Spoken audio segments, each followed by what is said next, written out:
Dis 'n baie groot voorreg om vir u te sê welkom as u ingeskakel het op ons diens via Facebook of YouTube.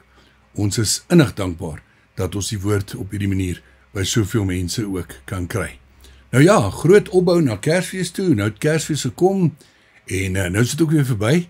Maar baie van ons is daarom nog bymekaar as families en kuier nog saam of is met vakansie en dis nog steeds 'n baie spesiale tyd van die jaar. Net wat ons beplanning aanbetref, hierdie is nou ons erediens preek die Sondag direk na Kersfees. Dan beplan ons ook om 'n oujaars, nuwejaarsdiens te hê vir die wat dit kan bywoon om 6 uur. Maar ons sal daardie diens ook opneem en plaas en dan natuurlik Sondag die 4de ons volgende erediens. Ons hoop dat u saam met ons daarin sal deel. Kom ons word saam stil voor die Here en ons begin ons diens in sy naam. Die Here sal daarom self vir julle 'n teken gee. 'n Jong vrou sal swanger word en 'n seun in die wêreld bring en sy sal hom Immanuel noem.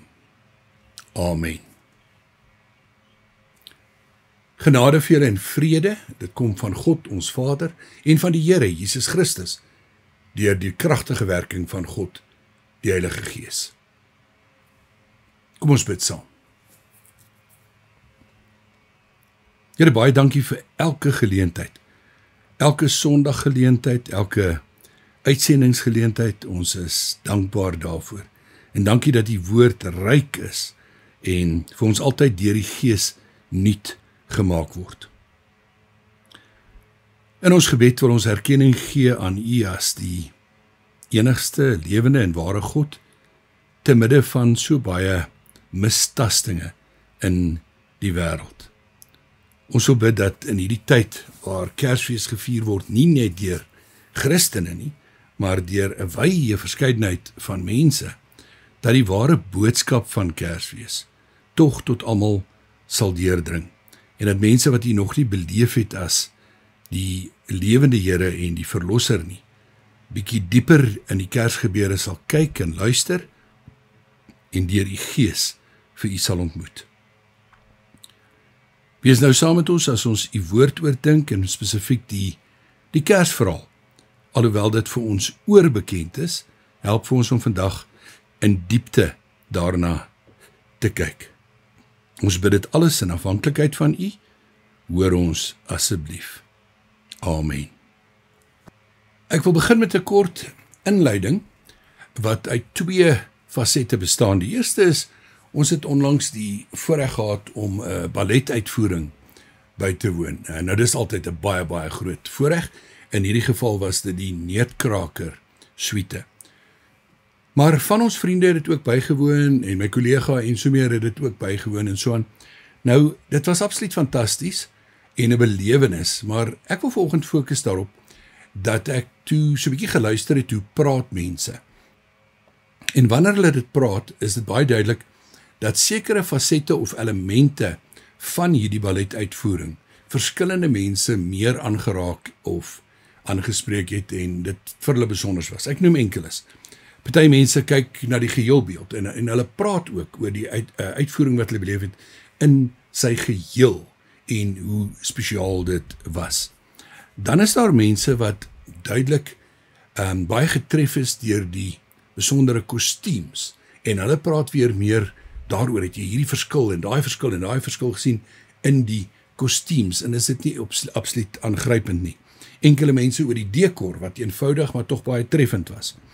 En dan is daar mense vir wie spesifieke van die dansers besonder talentvol was en hulle net getref is deur hulle ongelooflike talent. Dan het iemand gesê, die 2 heel kleintjies wat maar eintlik kleutertjies is, wat 2 engele voorgestel het en wat so getrippel het op die verhoog en uit en so opgetel is, dat dit vir hulle absoluut besonders was.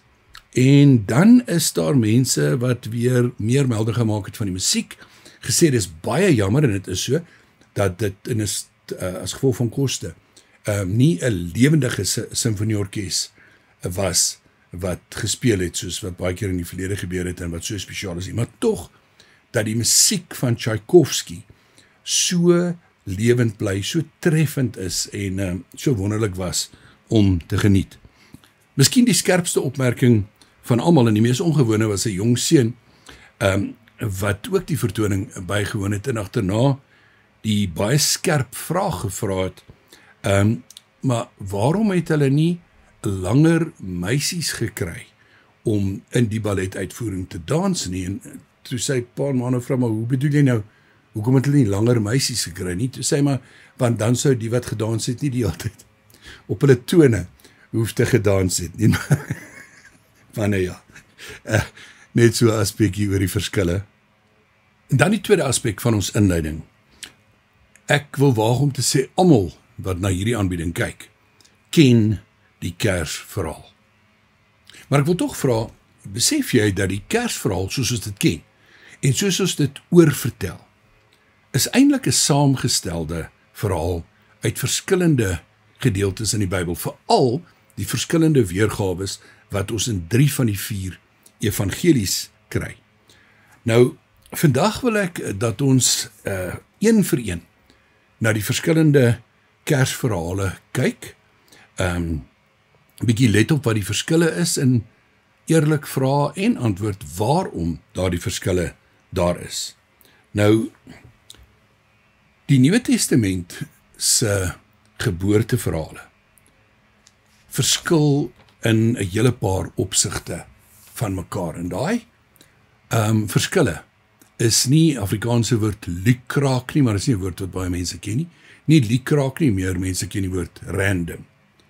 Die verskille is nie random nie. Daai verskille is daar met 'n doel en 'n betekenis en dis geweldig verrykend om 'n bietjie daarop in te gaan. In ons eerste hoofpunt gaan ons kyk na Matteus, en ek gaan nou nie elke keer die verhale lees nie, ek gaan net enkele dele lees, maar Matteus se verhaal van die geboorte van Jesus. Matteus het 'n spesifieke teken gehoor in gedagte, en daarom belig hy die Kersverhaal of die geboorte van Jesus vanuit 'n sekere hoek. Matteus wil beklemtoon dat Christus kom en hy word gebore as die beloofde Messias. Want sy tekengehoor is eintlik Joodse gelowiges en hy wil vir hulle vertel dat hierdie Jesus is nie sommer net 'n nuwe verskynsel nie. Hierdie Jesus is die Messias wat in die Ou Testament voorspel is en wat deur al die eeue heen verwag is deur die volk. Hoe en wat gebruik Matteus om die klem op hierdie aspek te laat val? Wel, heel eers begin hy met die geslagsregister. En hy gee die geslagsregister van Jesus werk hy terug, maar net tot op 'n sekere punt, en dit is tot op die punt van Abraham, wat bekend staan as die vader van die gelowiges, en bekend staan as die eerste persoon vir wie God geroep het, om met hom in 'n verhouding te staan, en vanuit hom die verbondsvolk. So, hy begin met die geslagsregister van Jesus by Abraham. Hy deel dit in 3 groepe in van 14 geslagte, vanaf Abraham tot op Dawid, dan vanaf Dawid tot en met die Babyloniese ballingskap, en dan vanaf die Babyloniese ballingskap tot en met Christus. 3 groepe van 14 geslagte elk. Tweedens haal Matteus aan uit die Ou Testament. Die Ou Testamentiese beloftes of voorseggings of profesieë rondom die Messias. En ek gaan na 2 verwys. Ons lees dit uit Matteus en dan sal ek sê waaruit hy aanhaal uit die Ou Testament. Die eerste is Matteus 1, vers 22 en 23. Dit het alles gebeur, sodat die woord wat die Here deur sy profeet gesê het, vervul sou word. Die maagd sal swanger word en 'n seun in die wêreld bring, en hulle sal hom Immanuel noem. Die naam beteken God by ons. Nou dit is natuurlik 'n aanhaling uit Jesaja 7 vers 14. Maar dan lees ons van die wyses of sterrekykers uit die ooste, wat kom navraag doen oor waar die nuwe koning gebore is, en dan sê koning Herodes, of kry hy die skrifgeleerdes bymekaar, en hy sê, waar moet hierdie nuwe Christus of verlosser of koning gebore word. Ons lees dit in Matteus 2, daarvan vers 3 tot 6. Toe koning Herodes hiervan hoor, was hy en die hele Jerusalem saam met hom ewig ontsteld. Hy het toe die priesterhoofde en die skrifgeleerdes van die volk bymekaar geroep en hulle uitgevra oor waar die Christus gebore sou word. Hulle het hom geantwoord in Bethlehem in Judea, want so is dit deur 'n profeet geskrywe. En jy, Bethlehem, gebied van Juda, jy is beslis nie die kleinste onder die leiers van Juda nie. Uit jou sal 'n leier voortkom, wat vir my volk Israel 'n herder sal wees. Dit natuurlik die aanhaling uit Micha, hoofstuk 5, daarvan vers 1 af. Tweedens gaan ons kyk na die evangelie van Markus, doodeenvoudig omdat dit in ons Nuwe Testament die volgende evangelie is. Mens sou verwag dat by Markus, daar soos by Matteus, soos by Lukas, soos by Johannes, 'n geboorteverhaal sal wees. Maar die interessante is, dat by Markus is daar geen geboorteverhaal nie. Markus begin sy evangelie die oomblik toe Jesus gedoop is, God met 'n stem uit die hemel en 'n duif wat op hom neergedaal het gesê, dis my geliefde seun, in wie ek welbehaag. Met ander woorde, Jesus se punt waarop hy op 30-jarige ouderdom amptelik sy taak opgeneem het en vir die volgende 3 jaar hierdie boodskap van God en sy koninkryk aan die wêreld gaan bring. Nou die rede daarvoor is dat Markus wil nie vashak by hierdie prentjies van die baba in die krib en al daai dinge nie. Hy wil absoluut fokus op die lydende Christus, Jesus se lyding.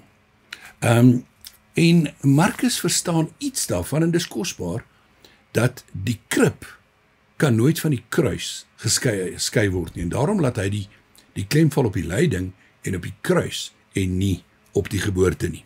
Ons kan dit in een sin vertaal deur te sê, Markus verstaan dat Jesus is gebore om te sterwe, en maak nie van die geboorte afsonderlik iets groots nie.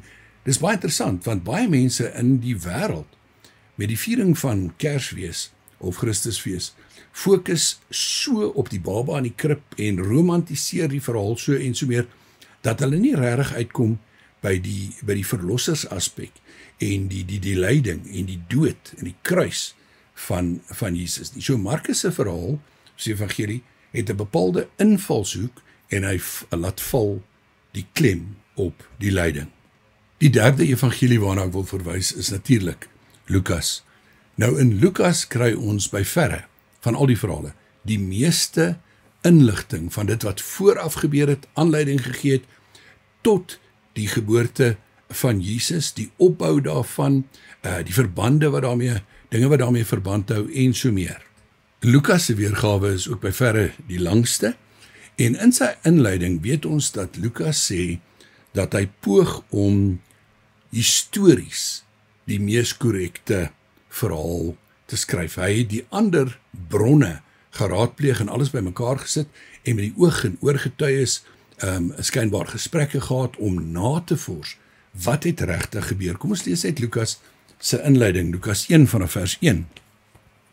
Geagte Theophilus, daar is baie wat onderneem het om 'n verhaal te skrywe van die dinge wat onder ons gebeur het. Hulle het dit opgeteken, soos dit aan ons oorgelewer is, deur die mense wat van die begin af ooggetuies en dienaars van die woord was.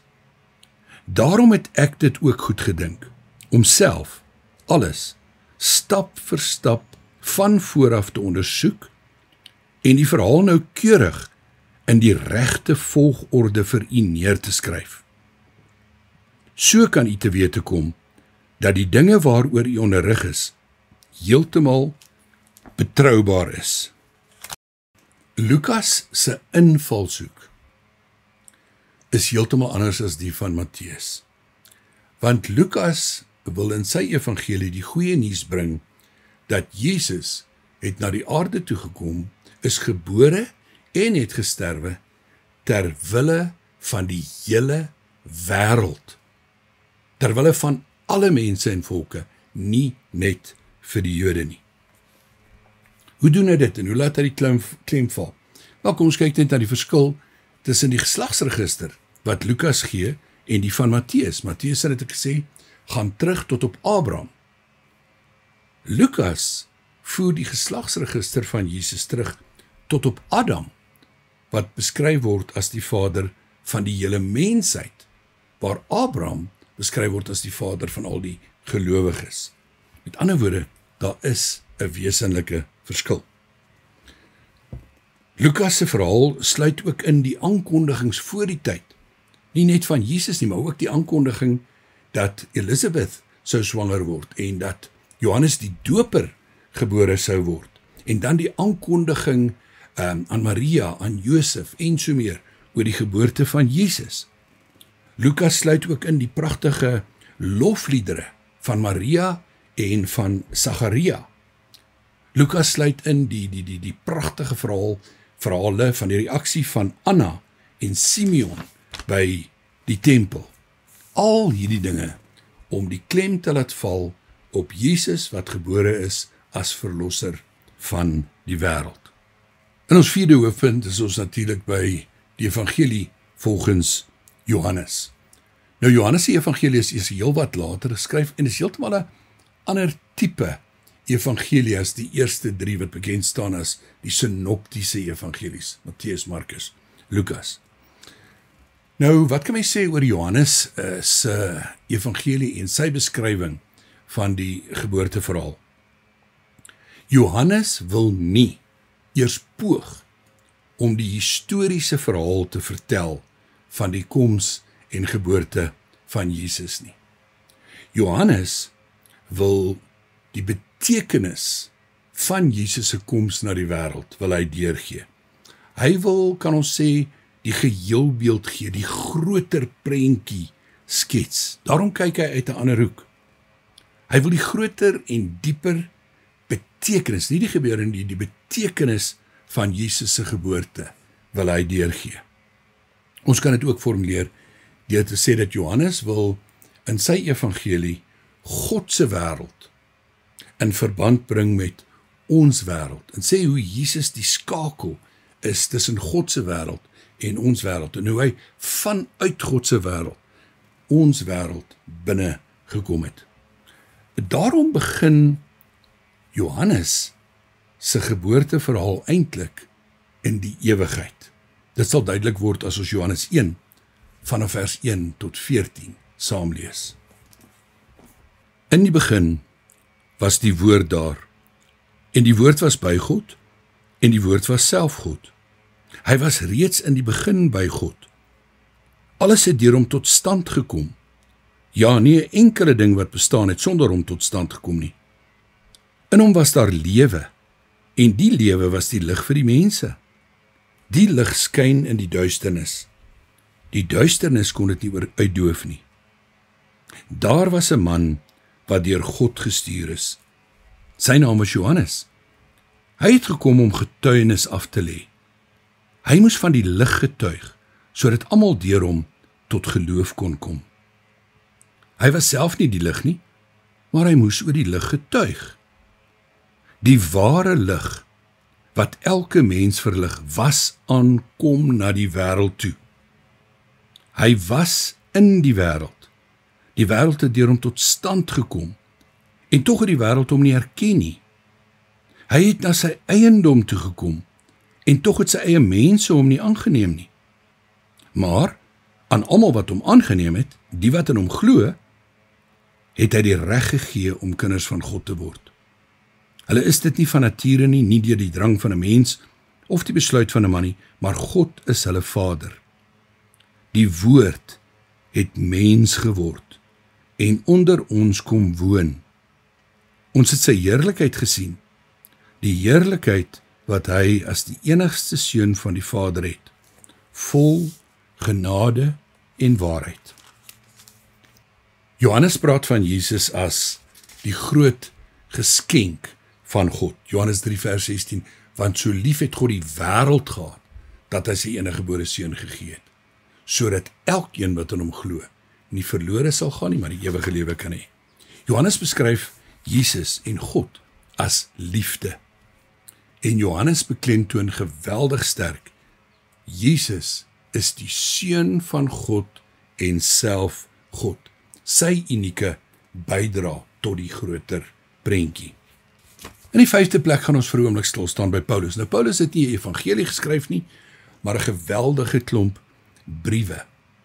En tradisioneel dink ons nie daaraan dat Paulus nou eintlik ook 'n Kersverhaal neergeskryf het nie. En in 'n sekere sin het hy nie 'n Kersverhaal geskryf nie, maar aan die ander kant kan ons sê hy het tog 'n Kersverhaal geskryf, baie kort, kernagtig, in 'n enkele sin of twee.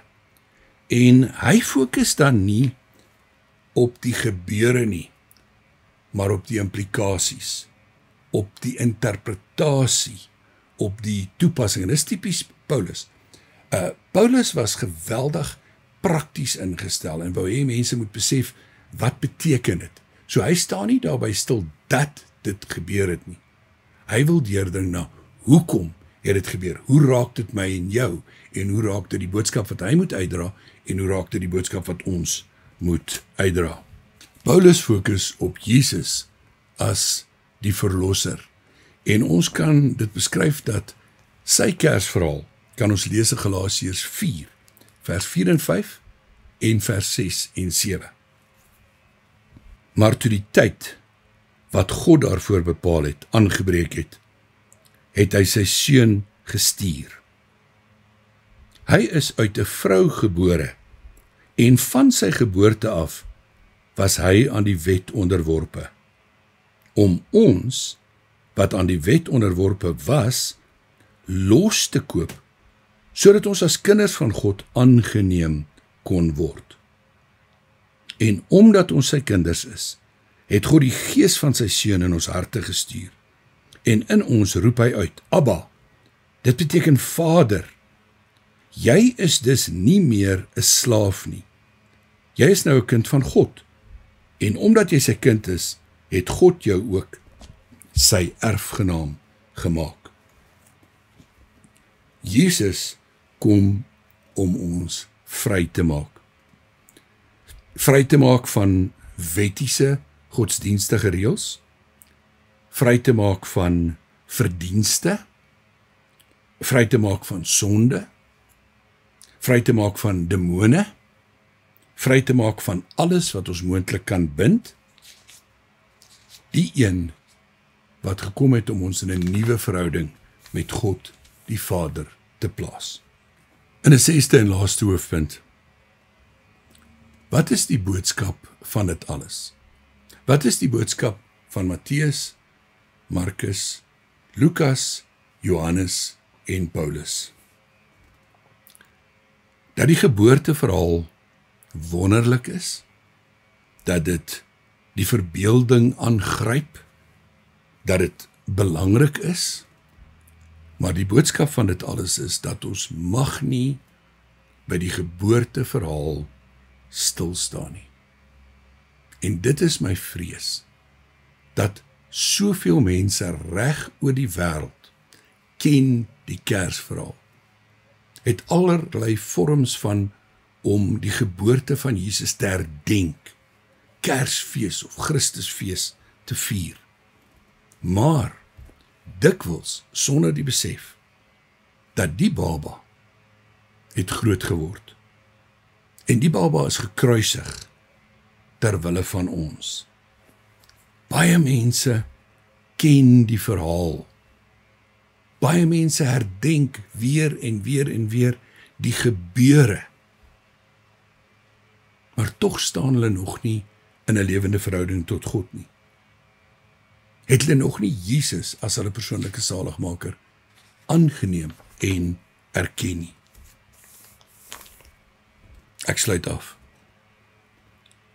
Die geboorteverhaal is belangrik, solank ons besef dat dit die geboorteverhaal van ons verlosser is. En nooit 'n geboorteverhaal wat net op sy eie staan nie. Nooit vashak by die krib en die babatjie en die sentimentele tonele nie, die herders en die ou skapies en so meer nie. Maar dat dit in al hierdie verhale gaan oor die geboorte van ons verlosser, Jesus Christus, die Here, Seun van God en self God. Amen. Here, ons is dankbaar dat daar so 'n wêreldwye herdenking en viering van die geboorte van Jesus is. Ons is regtig dankbaar daarvoor. Maar ons is ook dankbaar vir die verskillende perspektiewe wat Matteus, Markus, Lukas en Paulus, Johannes, vir ons gee. En dit is ons gebed, dat by ons elkeen self die betekenis van die gebeure sal deurdring, dat ons duidelikheid daaroor sal hê, dat U gebore is om te sterwe ter wille van ons, dat U ons verlosser is, en ons wil bid, dat hierdie boodskap weer die wêreld sal ingaan. Here, dan bid ons vir ons wêreld in sy nood, ons bid vir ons land in sy nood, ons bid vir elke individu met hulle nood. Dit alles in die naam van Jesus Christus ons Here. Amen. Die genade van die Here Jesus Christus en die liefde van God ons Vader en die seënende, lerende en oortuigende teenwoordigheid van God die Heilige Gees bly by jou. Amen.